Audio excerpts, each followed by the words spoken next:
விஜயண்ணா, இந்த காரு குடுக்குற திட்டம் நமக்கு வேண்டாண்ணா. அத கை விட்டுருங்கண்ணா. அதாண்ணா நமக்கு நல்லது.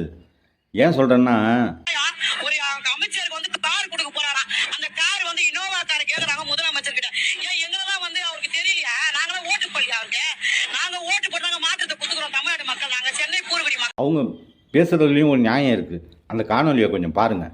நிறைய பேர் 4 கார் 5 கார் 3 கார்லாம் இருக்கு. எங்ககிட்டயும் கார் இருக்கு.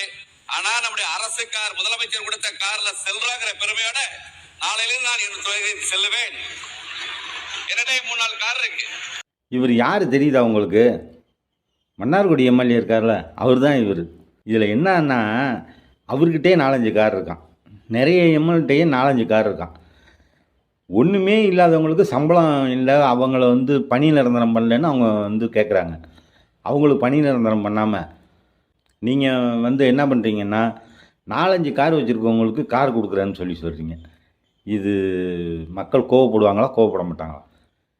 தூய்மை பணியாளர் ஒரு தொகுதிக்கு 2500 பேர் இருக்காங்க. அவங்க குடும்பத்தில் 4 பேர் இருக்காங்க. அப்படி கணக்கு பண்ணிங்கன்னா ஒரு தொகுதிக்கு 10,000 ஓட்டு அப்படியே திமுகவுக்கு போடுவாங்க. இது மட்டும் இல்லை, பெண்களுக்கு உரிமை தொகை வந்து 2,500 ரூபா கொடுக்குறேன்னு சொன்னீங்கல்ல, அந்த வகையெல்லாம் பார்த்தீங்கன்னா ஒரு தொகுதிக்கு 40,000 50,000 ஓட்டு குறையும். ஆம்பளைங்களாம் கூட பொறுத்துக்குவாங்க, பொம்பளைங்க கோவப்படுவாங்க. என்னடா இவங்களுக்கெல்லாம் அள்ளி கொடுக்குறாங்க, நமக்கு ஒன்றுமே செய்யலைன்னு கோவப்படுவாங்க.